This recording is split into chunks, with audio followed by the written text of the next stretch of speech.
Good morning, MMA. Today is Tuesday, October 6th, and today we are going to talk about the positive headlines in MMA from the past week.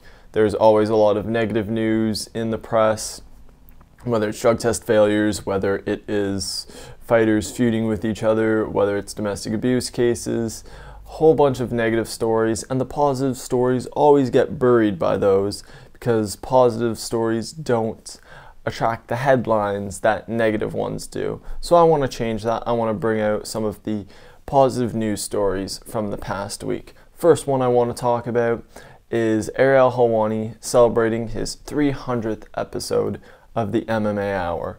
Huge accomplishment for the man that, in my opinion, is the best MMA journalist. He has been in the game for a while now, and just everything he does, I absolutely love. I've been following his work forever. He's the reason why I got into MMA journalism, and if I can be a 10th as good as him eventually, then I will be happy. I have the video linked below of the entire episode, but the time code is linked to what I think is the most touching, positive part of the episode. And it's when fighters, managers, his family and stuff, all give him a thanks for everything that he's done and congratulate him on all of the great work in MMA that he has done. And of course he has an emotional reaction to it. So if you want to see that, down below in the article, watch the video. It's touching stuff. The next positive piece of news is, again, Ronda Rousey has been able to make history while still not even fighting. Her UFC 193 fight against Holly Holm doesn't happen for another month, yet she's still in the headlines and she's still making history. The two feats, I guess, that she set this past week are that she will be the first woman to be on the cover of Men's Fitness Australia, which is a big accomplishment, and she will be the first female to ever host SportsCenter.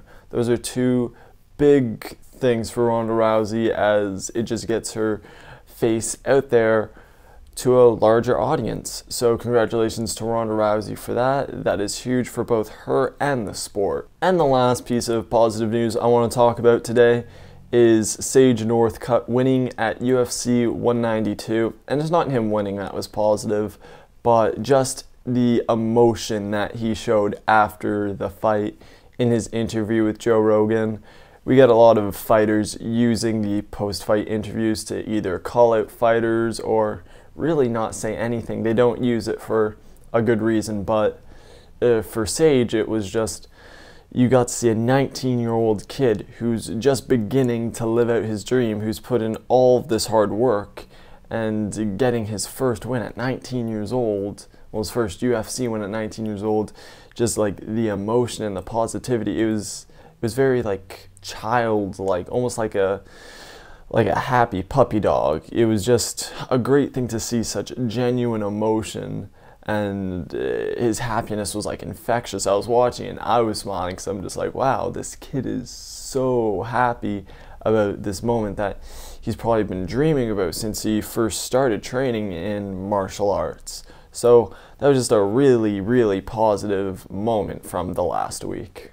So that's all I have for you today in terms of positive headlines. If you want more news, statistical analysis, and anything else that I cover, follow me on Twitter at @TheMikeyHunch. And as usual, for all of your MMA news, make sure to always check bloodyelbow.com.